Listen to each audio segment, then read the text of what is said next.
Estimados amigos, muy buenas noches. Esta es una nueva edición de su programa Conversando con el Perú para analizar los aspectos más relevantes ocurridos en la última semana. Este es un programa que se transmite a través de BHTV, nuestro canal, y se reproduce a través de las redes sociales de la Coordinadora Republicana y el portal La Abeja. Soy Ángel Delgado y aquí en compañía con Luciano Reboredo vamos a llevar los comentarios y apuntes relativos a los acontecimientos que están ocurriendo y que están preocupando a muchas personas por el curso que vienen tomando. ¿Cómo estás? Ángel, ¿qué tal? Muy bien, buenas noches. Buenas noches. Mira, pasa el tiempo, ha pasado otra semana y sigue más o menos el mismo escenario de inestabilidad. El gobierno que ha perdido bastante su posicionamiento, ya venía, digamos, bastante debilitado, pero la crisis se ha acentuado. A ver, ¿no? sí. Y algunas cosas de las que hablamos la semana pasada, lejos de resolverse, se han agudizado más. Vamos a hacer una visión un poco histórica. El gobierno ha venido gozando de la suerte que tienen todos los gobiernos, que son las fiestas navideñas y el comienzo del año. El mes estival, el verano hace que la gente esté un poco de vacaciones. Que miren para otro lado. Y ¿no? se mira a otro lado generalmente. Pero creo que el campanazo ha sido un hecho circunstancial. La caída de Otárola, que no estaba en los esquemas y que se debe a unos audios que, bueno, se cometieron anteriormente y que, según el propio Otárola, sería parte de un complot de un sector del gobierno contra él. Eso ya es grave, eso ha generado un remesón político muy grave en el conjunto del gobierno, pero el asunto está que eso parece haber desatado las 7 plagas de Egipto.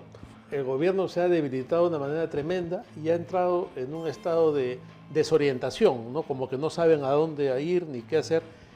Y lamentablemente hay que decirlo con claridad, el señor Adriansen parece que no da la talla, no tiene los mismos reflejos que mostró Otárola, que no, tampoco es que Otárola sea un gran estadista, pero él logró mantener a flote el gobierno. Sí, pues parece eso, o son las circunstancias, porque mira, inmediatamente a la caída de Otárola, a los días siguientes, se conoció la noticia que la señora Presidenta de la República era propietaria de lujosos relojes, algunos de ellos Rolex, no uno sino varios, que los exhibía en distintas oportunidades.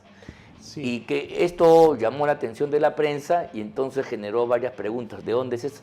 Y ella creo que debutó con pésimo pie porque dijo que esos Rolex eran fruto de su trabajo, cosa que no coincide con su biografía ni con los trabajos que ha tenido anteriormente. Yo estoy convencido de que ella, antes de haber asumido la presidencia de la República y haber tenido esta prenda, esta joya, no tenía mayor idea de lo que era el Rolex. Mira, un funcionario de mando medio de RENIEC no tiene las condiciones económicas para lucir este tipo de relojes, que más que relojes son joyas, ¿no? Un reloj con diamantes que cuesta $10,000, $15,000, $20,000, no es algo que cualquier mortal use en su vida diaria, y menos que tenga 2 o 3. Entonces, esto definitivamente, en un gobierno como este, ella supuestamente con un origen más bien en las izquierdas y que ha terminado aburguesándose, como sucede muchas veces en el gobierno, ha sido mal recibido por la opinión pública. Totalmente. Además, es imposible que ella haya tenido siquiera la preocupación, porque bueno, uno puede tener un carro, tener una casa, tener algunos viajes, digamos, son las aspiraciones naturales, pero tener un Rolex, bueno, puede tener un reloj, un buen reloj, porque nos sirve para ver la hora fundamentalmente, puede verse un buen reloj, pero tener un Rolex no es ya solamente para ver, es un símbolo de estatus que a la señora presidenta, pues, por su biografía, no le venía en ninguna parte. O sea, ese es un consumo altamente sofisticado. O sea, tú puedes tener un buen reloj que te va a servir para los fines que un reloj sirve. Incluso hay mucha gente que es amante de los relojes, que tiene una afición por estas máquinas, por la estética, pero no anda con relojes de $10,000, $15,000, porque no es fácil ponerse $15,000. No, porque además, ¿qué sentido tiene un reloj que tiene diamantes y tiene incrustaciones de platino, un oro rosáceo, en fin, joyas en última instancia que solamente dotan estatus y que es un consumo altamente privilegiado de algunos sectores que tienen mucho dinero por un lado y un afán de figuración especial. Ahora, en su momento hubo un pequeño escándalo de este tipo con Ollantumala, que él terminó de apagarlo muy rápidamente diciendo que el reloj Breitling que tenía puesto era un reloj, una imitación, ¿no?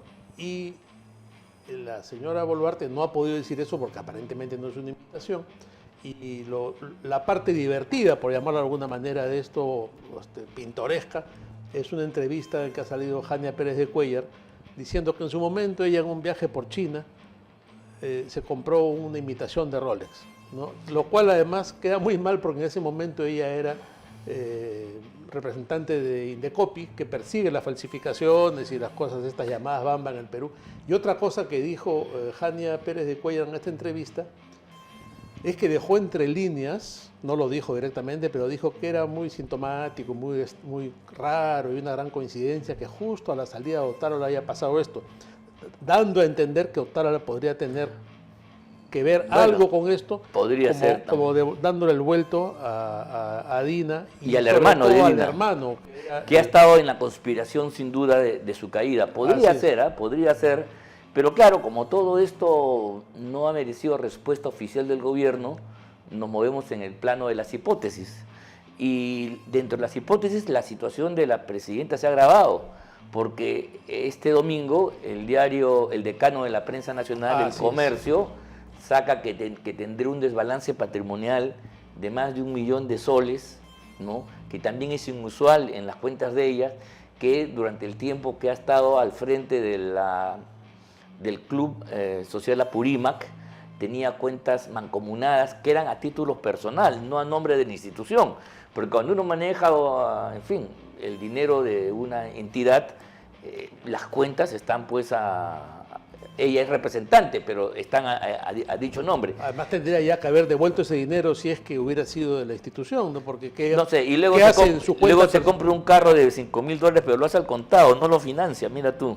Suerte, nosotros cuando queremos comprar tenemos que hacer un préstamo bancario del carácter automotor, pero ella lo ha comprado directamente y además, para mala suerte, incluida, no sé cómo ha trascendido que el cuaderno de visitas, el cuaderno que establecía quiénes iban a la casa se pierde y después aparece en la vía expresa. En la vía expresa. Bueno, el que se lo ha llevado probablemente ya sacó todas las copias necesarias o no sé qué ha pasado ahí, pero este tema del cuaderno de visitas de Palacio de Gobierno se ha convertido en un protagonista en los últimos años. ¿No? Y el otro tema... Que apuntan, que no apuntan, que apagan la luz, que apagan la cámara y todas estas cosas. Bueno, y para remate, el domingo también en un programa de fin de semana se dijo que el carro presidencial había ido a un balneario. A Míconos.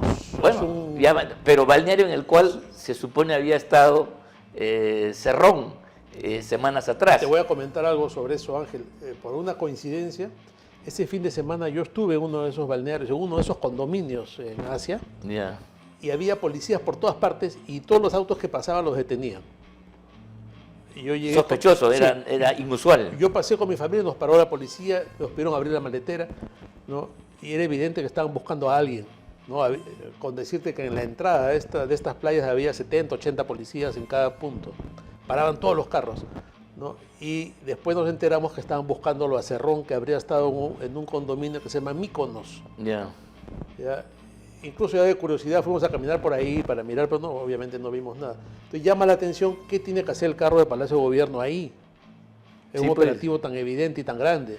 Cosa que no ha dado respuesta. El ministro ha dicho que el carro oficial la acompaña, como cosa que le parece natural, a las actividades públicas y oficiales, también a las privadas, porque no va a cambiar de carro en ese momento. Es el único funcionario que tiene esa posibilidad. Yo creo que otros más deberían tener, pero en fin, eso está, pero lo que no se aclara... ¿Qué hacía ahí? Es qué hacía el carro, a quién visitó y, bueno, las estaciones playeras. Justamente hay un grifo ahí a la entrada de estas playas. ¿Sí? Dicen que estaba en este grifo el auto. Bueno, el asunto entonces, hay un conjunto de interrogantes que han echado sombras en la gestión gubernamental. La imagen de corrupción empieza a salir, eso se nota en las redes sociales, en las declaraciones de los parlamentarios, preguntas sobre el carro, preguntas sobre las visitas a la casa. Hay uno, por ejemplo, en la entrevista, un periodista que le dijo si la casa de Zarratea no era igual a la casa de la señora Boluarte. Vamos a ver un pequeño video de eso.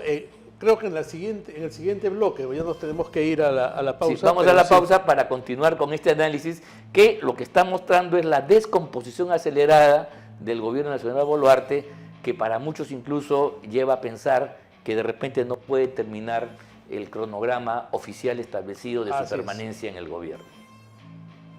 Vamos a una pausa.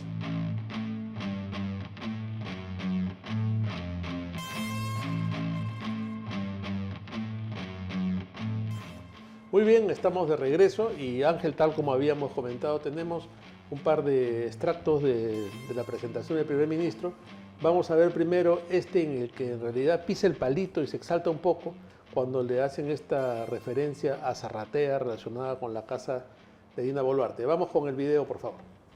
Muy amable. A ver, si me permite,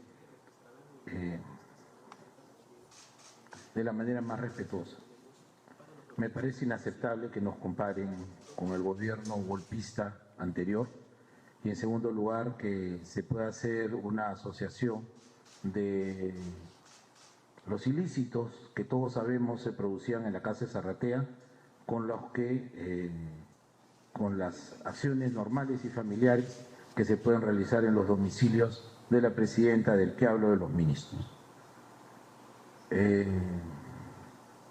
Todos recordamos con por lo menos estupor lo que veíamos que ocurría en Zarratea. Este no es el caso. En este gobierno y en este gabinete no tenemos ninguna denuncia por corrupción, ni siquiera indicios, no tengo que decirlo. Bueno, ahí está, ¿no? Le hicieron la referencia a Zarratea, no le gustó nada. Bueno, pues es que se presta a todo tipo de sospechas. Mira, no hay que olvidar que la señora Boluarte pertenece a un periodo político marcado por la incertidumbre, las actitudes aventureras y sobre todo el desprecio por una práctica política al servicio del país.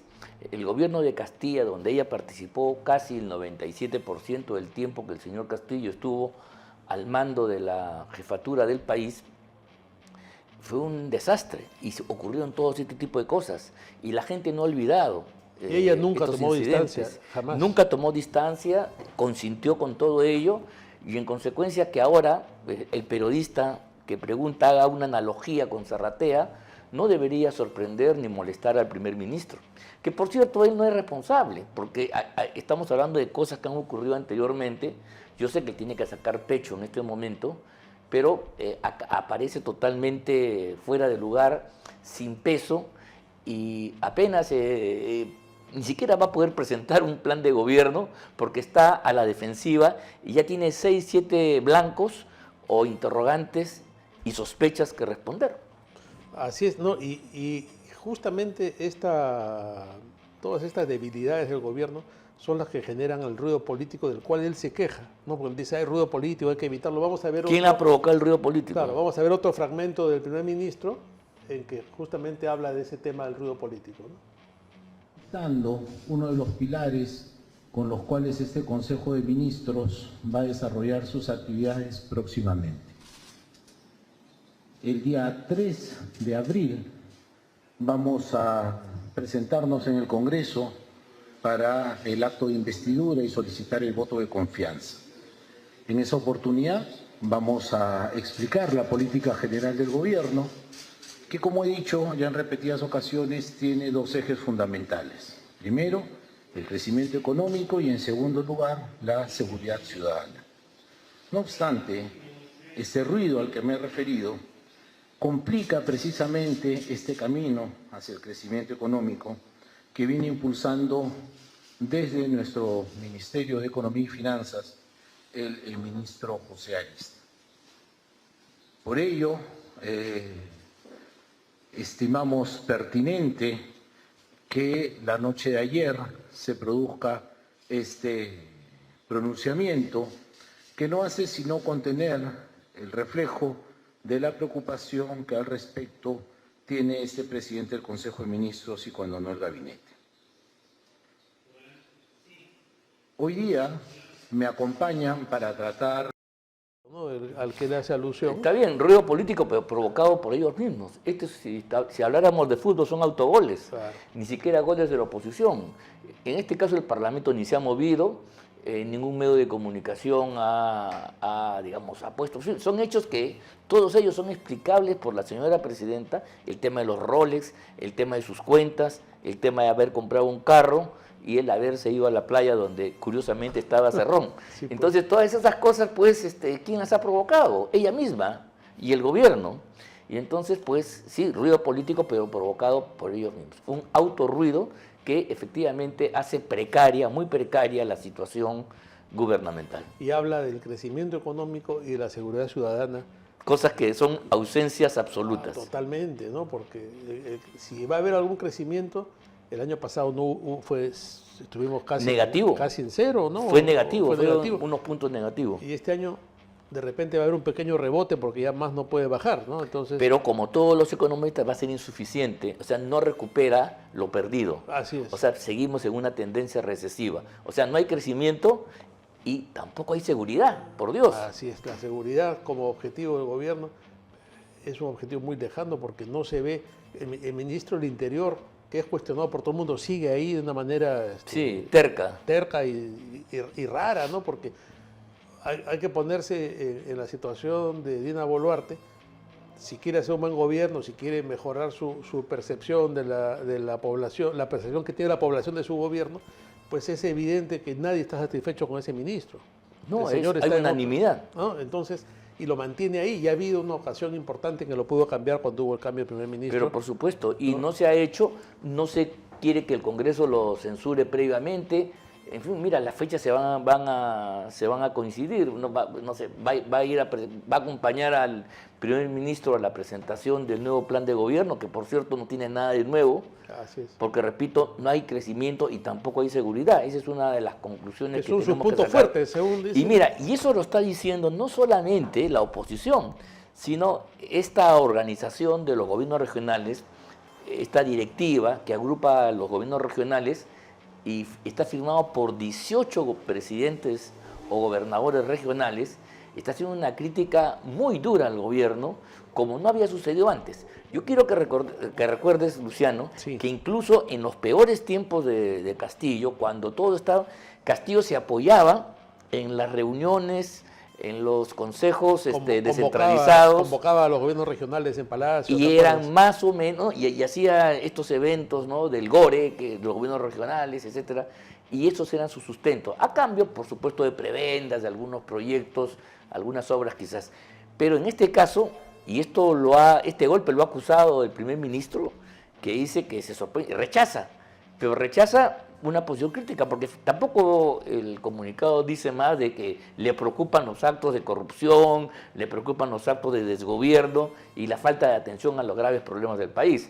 No tiene que decir más, el golpe es fuerte, pero está dentro de la crítica política y en consecuencia la orfandad gubernamental hoy sería absoluta, porque el Parlamento, bueno, más allá del apoyo general que le da, no puede pues respaldar. Van a tener que haber una serie de preguntas, interrogaciones el día de la presentación.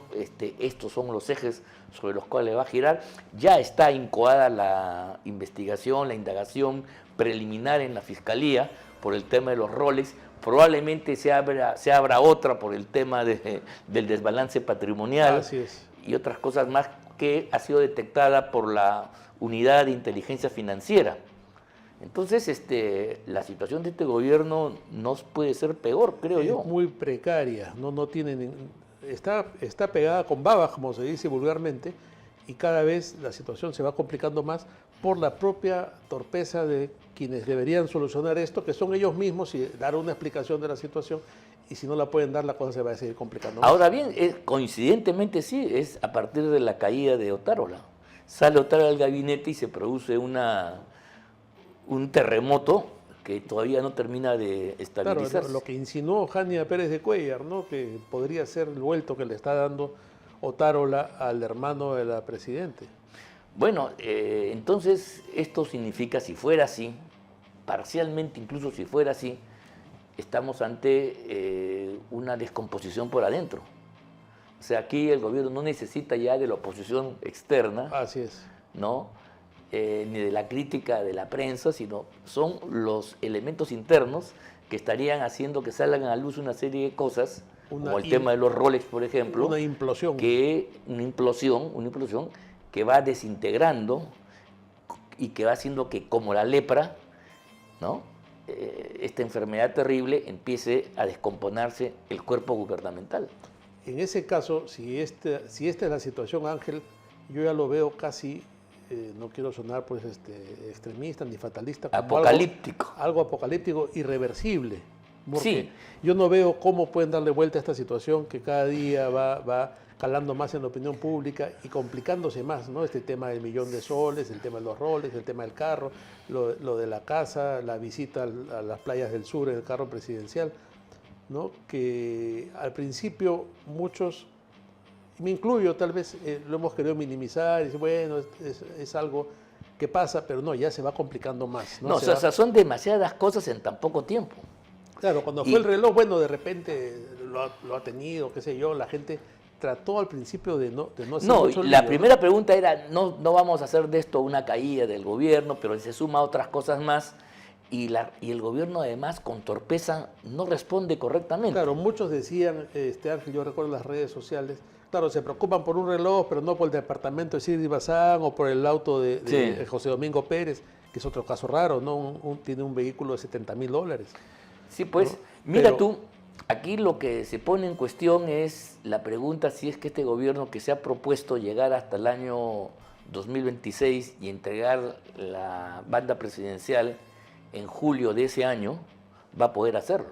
O es que este tipo de factores van a descomponerlo tal que en algún momento, en los próximos meses, se va a producir un quiebre que haga insostenible el régimen de la señora Boluarte. Claro, muchos para darle estabilidad al país y para evitar una elección otra vez más improvisada y que podamos caer en un radical, no han querido ver esa posibilidad. No han querido. Al contrario, el Congreso ha sido, digamos, un fiel, leal opositor que ha mantenido y ha apagado cualquier posibilidad de vacancia. Con sus votos ha cerrado los pedidos, y porque, bueno, en fin, todos tenían interés en llegar también el año 26. Tampoco la cosa había una especie de... No era por cariño. De punto fijo en que todos estaban de acuerdo, ¿no? Bueno, pero la pregunta es si ese punto fijo, y eso vamos antes de terminar, esa es la pregunta que le dejamos a todos, si ese punto fijo de llegar hasta el año 26, hoy, ustedes amigos creen, ¿será posible? ¿Así será? ¿O tendremos alguna sorpresa antes de esa fecha? Queda la duda para ir pensando mientras nos vamos a una pausa. Muy bien.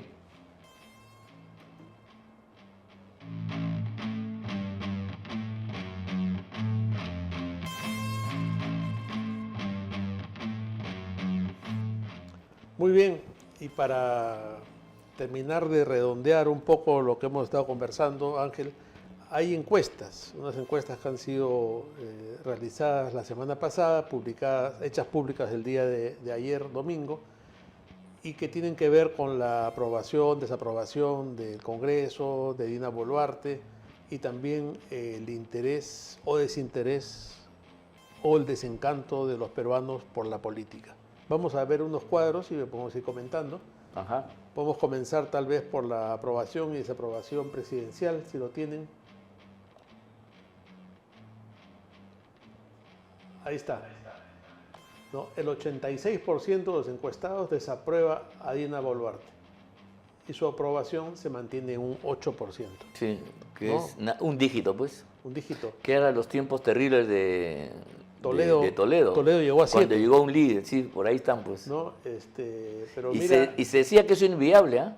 que era un gobierno inviable, sí. Se decía que un dígito hacía inviable la gobernabilidad. Ahora, Toledo se salvó de una vacancia o de cualquier otra situación porque ya había sido separado de la vicepresidencia Raúl Díaz-Canseco y no había confianza en que Weissman pudiera gobernar. Esa fue una razón. La segunda razón fue que la oposición ganó el Congreso, ganó la directiva del Congreso contra opinión del propio Toledo y Perú Posible, pero el presidente del Congreso, Antero Flores Arauz, desarrolló una inteligente política de apertura y concertación, y entonces enfrió los ánimos belicistas y le dio a Toledo la oportunidad para proseguir en el cargo. O sea, no jaló la pita desde el Congreso, sino mantuvo las cosas con un grado importante de estabilidad. Gran mérito de nuestro amigo Antero Flores Arauz. Hay que reconocer ahí que Antero supo manejar muy bien esto y demostró que por encima de cualquier otro estaba el interés nacional, ¿no? Y una tercera cosa fue que al final del gobierno de Toledo, el último año, los últimos meses, hubo un rápido crecimiento de la economía. ¿Te acuerdas? Entonces él terminó con una economía en alza, eso es fundamental, que después la heredó Alan García.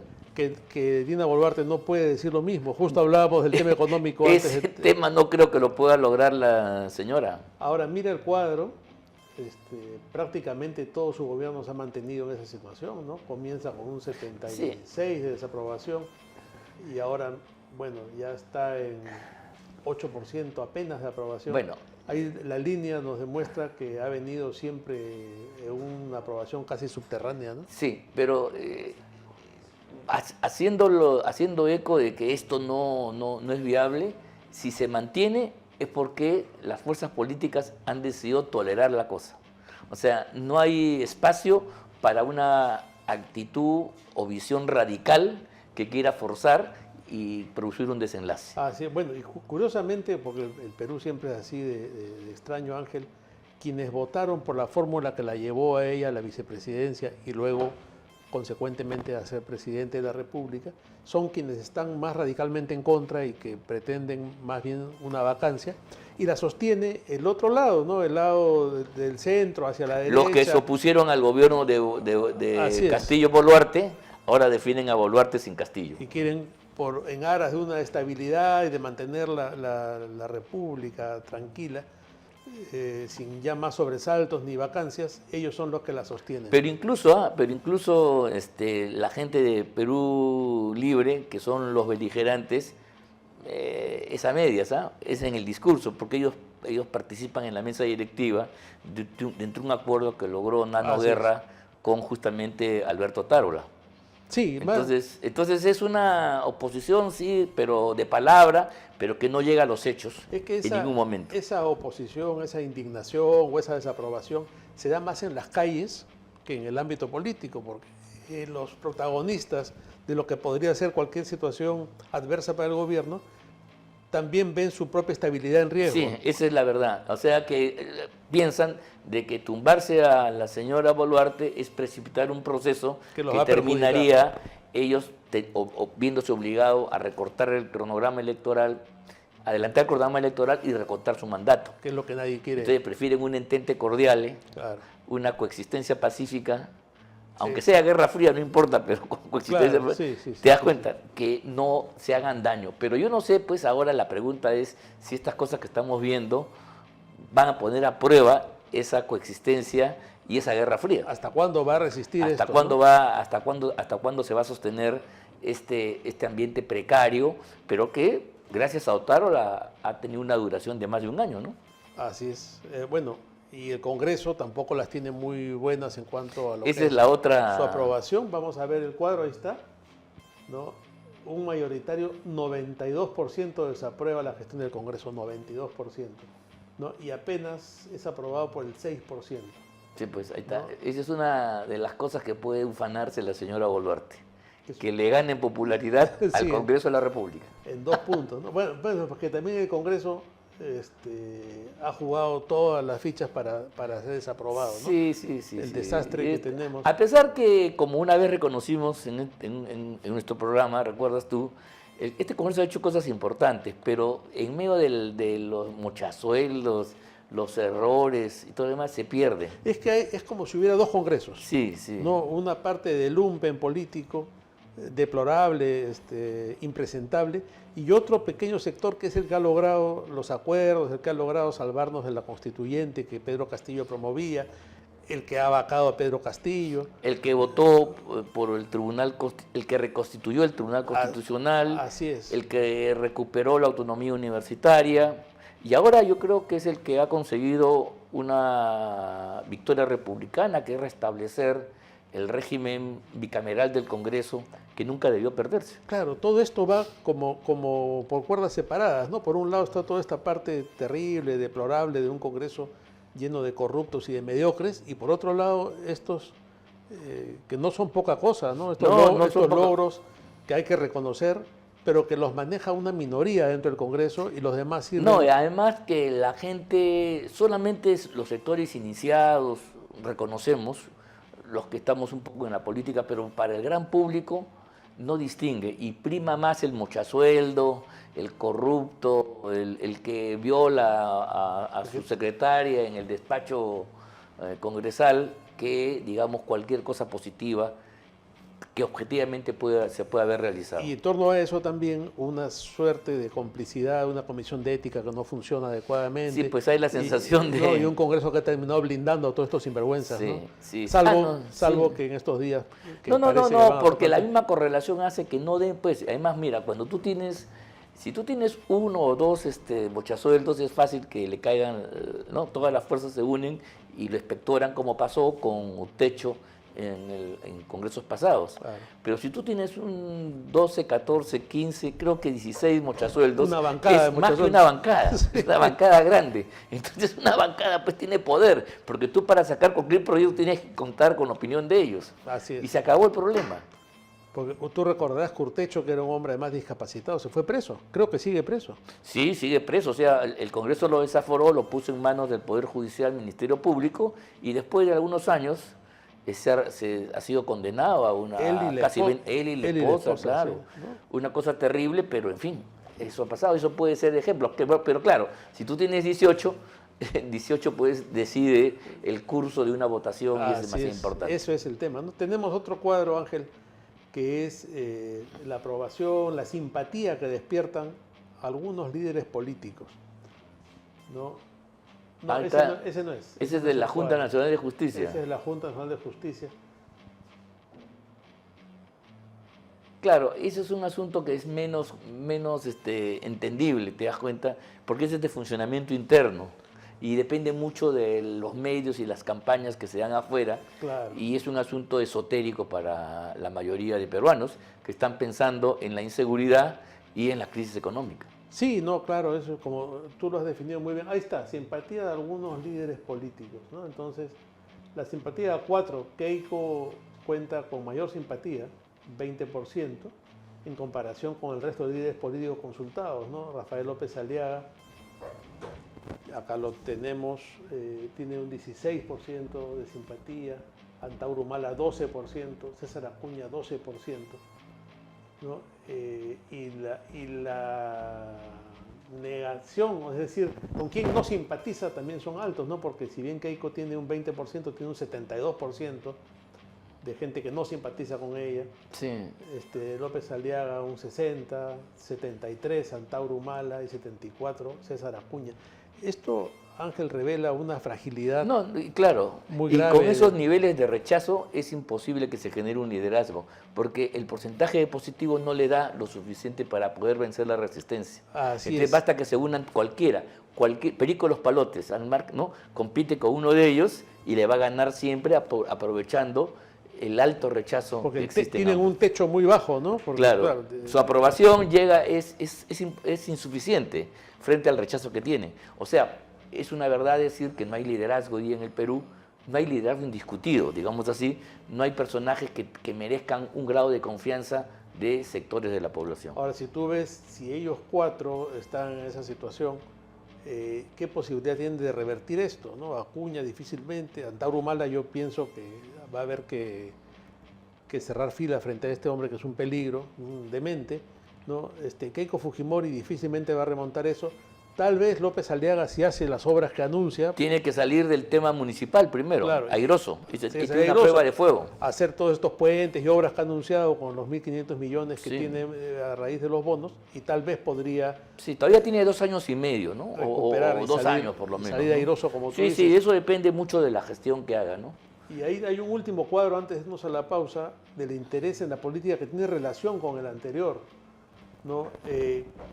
Un 63% de encuestados dice que está poco o nada interesado en la política, ¿no? 35% muy poco 28% nada, o sea, 63% de los peruanos muestran esta apatía, este No, desinterés. más militan en el campo de la antipolítica, entonces es complicado que es como si la afición mayoritariamente fuera antiselección, antifútbol. Entonces, ¿qué equipos puedes tener? ¿Qué éxitos puedes tener tú ¿Quién va a en ser las barra? justas? ¿Quién va a ser la barra? ¿Quién va a sostener? ¿Cuál es el mercado en el cual sostiene la selección nacional o los equipos de fútbol? Solo un 14% se interesa mucho en la política, Sí. mira, ¿no? Y un 23% se interesa algo. Sí. O sea, la situación es desalentadora porque en ese interés por la política está el interés por el desarrollo del país, por las instituciones, por la mejora que puede haber, ¿no? Y lamentablemente ese es el caso. Ahora, ¿no? tampoco se trata de criticar a mansalva, porque la gente en realidad tiene razones, y esto es peligroso decirlo, pero hay que decirlo. Digamos, la política y los políticos de esta última era, de esta última etapa, no han hecho nada por mucha gente, y por eso la reacción espontánea de ellos es el rechazo, a veces irracional, pero tiene un fundamento. El problema, Ángel, es que ese rechazo siempre termina por búsquedas de salidas radicales o por también un rechazo a la democracia y la búsqueda de gobiernos autoritarios. Claro. Y eso es el siguiente paso, ¿no? Cuando la gente dice, bueno, si esto es así, yo no creo en la democracia. Y por eso ante esos resultados, si ese patrón se mantiene, la próxima elección va a ser una rifa donde el Perú va a arriesgar su destino democrático y su crecimiento y desarrollo, y veremos pues qué pasa. A confiar en los milagros y en las sorpresas. Pero siempre con aquella vieja frase que dice, Dios es peruano. Sí, pues esperar. Eso es lo que nos salva y nos ha salvado hasta el momento. Varias veces. Bueno, vamos a otra pausa, Ángel. Ok,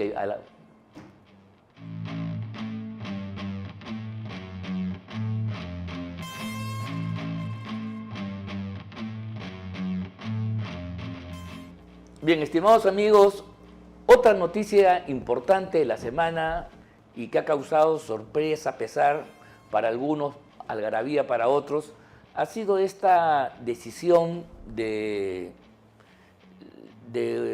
una sala de la Corte Superior de Lima que ha dado una medida cautelar presentada por la señora Tello y su compañero, que fueron cesados, Aldo Vázquez, que fueron, digamos, vacados, destituidos del cargo de miembros de la Junta Nacional de Justicia. Digo que esto ha provocado reacciones encontradas, porque en torno a este problema había pues una fuerte contradicción, había un enfrentamiento muy duro entre quienes creían de que era necesario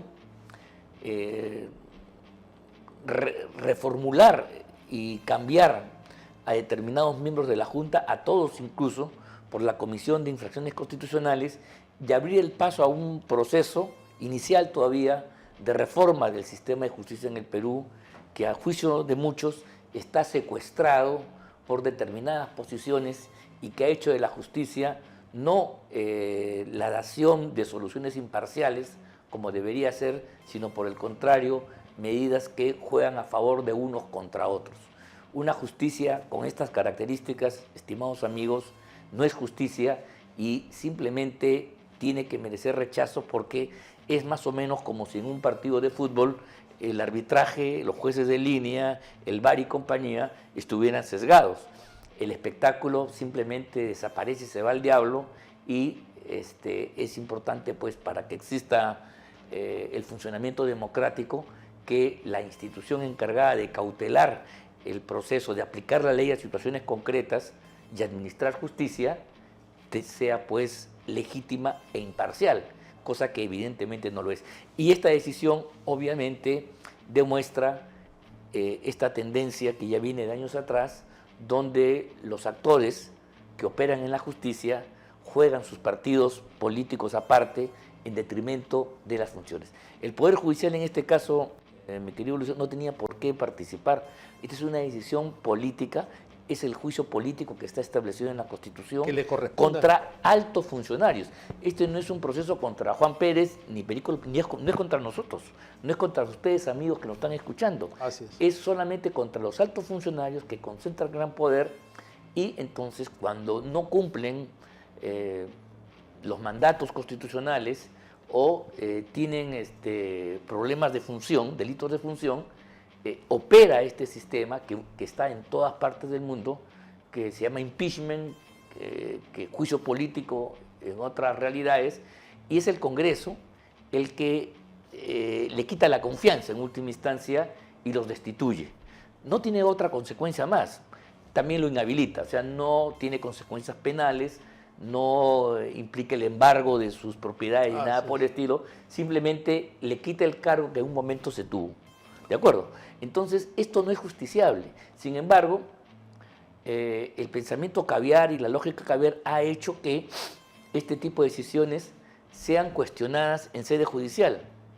Y entonces, esto es tan atroz como que el Congreso quiere intervenir en la sentencia de los jueces. Así es. Los jueces no pueden intervenir en las funciones propias del Congreso, ni el Congreso en las propias del Poder Ejecutivo, porque eso se llama separación de poderes, que es una de las garantías del Estado constitucional. Ahora es sorprendente cómo algunos que se autotitulan constitucionalistas encuentran malabares mentales para llegar a justificar esta situación, sobre la cual ya ha habido un pronunciamiento del Tribunal Constitucional incluso.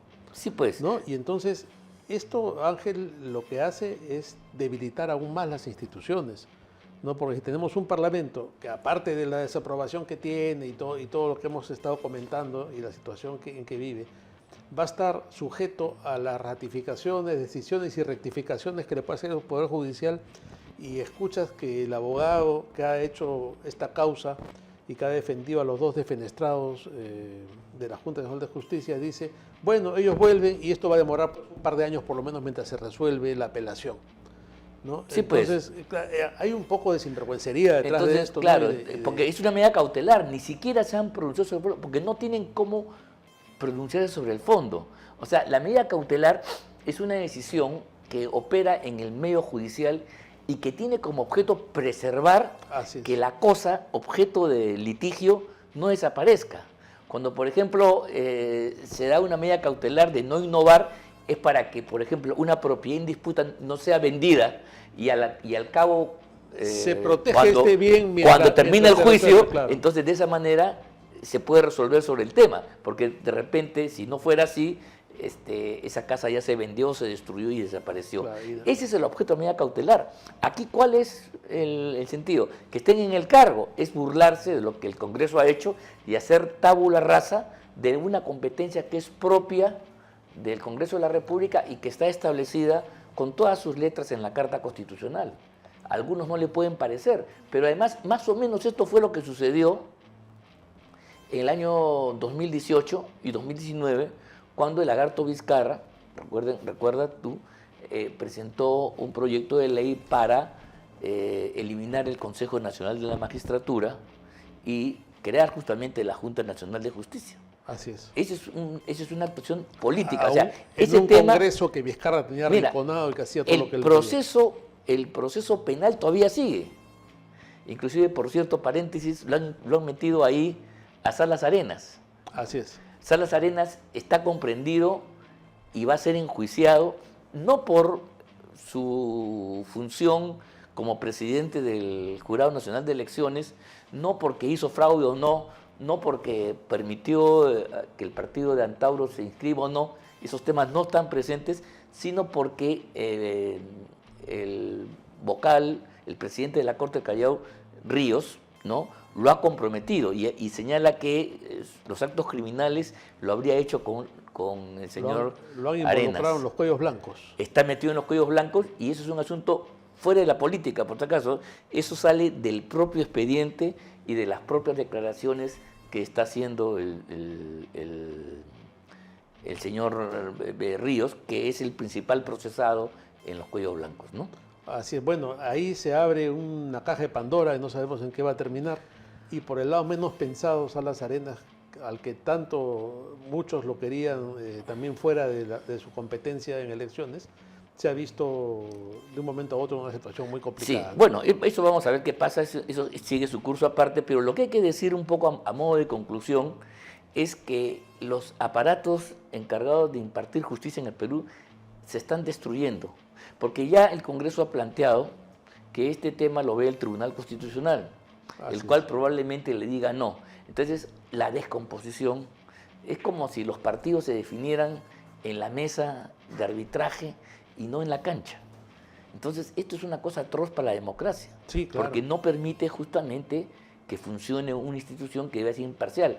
Mira, yo la verdad le diría al Congreso que no le haga caso, porque si no le hacen caso al Congreso, ¿por qué el Congreso le va a hacer caso a la justicia, al tribunal, a la sala que ha dicho lo contrario? Tal vez, Ángel, no sé tú qué opinarás de lo que te voy a decir, tal vez sea necesario ir más allá y plantear algún tipo de modificación en la Constitución que ponga ya de manera explícita que no se puede intervenir en las decisiones del Congreso. Es que no se puede. Lo cual es evidente. Lo cual está dicho además. Pero ponerlo de una manera más lo ha explícita. dicho el Tribunal Constitucional nuevamente, porque eso se llama separación de poderes. Eso es lo más un órgano elemental. no invade el otro. El Poder Judicial no es el primer poder del Estado, porque con la lógica caviar es los jueces, que no son elegidos por nadie y que tienen una ciencia infusa que es la de ellos, son los que dicen la verdad de las cosas. Pueden corregir y eso al es Parlamento. inaceptable. Y se meten en decisiones políticas. Es como si mañana quisieran, por ejemplo, a través de una medida, decir que no debe haber Senado de la República. Han presentado por ahí una demanda de amparo para que ha sido admitida. Bueno, ese es el trámite correspondiente. Pero espero yo que el Poder Judicial diga que no. Pues, claro, y se amparan en esta idea de que ya hubo un referéndum sobre el tema, pero justamente el referéndum o dos legislaturas en que el Congreso haga un cambio son los dos caminos. Son caminos legítimos ambos para tomar una decisión y una revoca a la otra. Y punto. Así es, eso no hay es nada todo, que hacer. ¿no? Pero en fin, así están las cosas. Bueno, hay algo más que antes de terminar nuestro programa, se ha cerrado ya la fecha de inscripción para las elecciones presidenciales en Venezuela.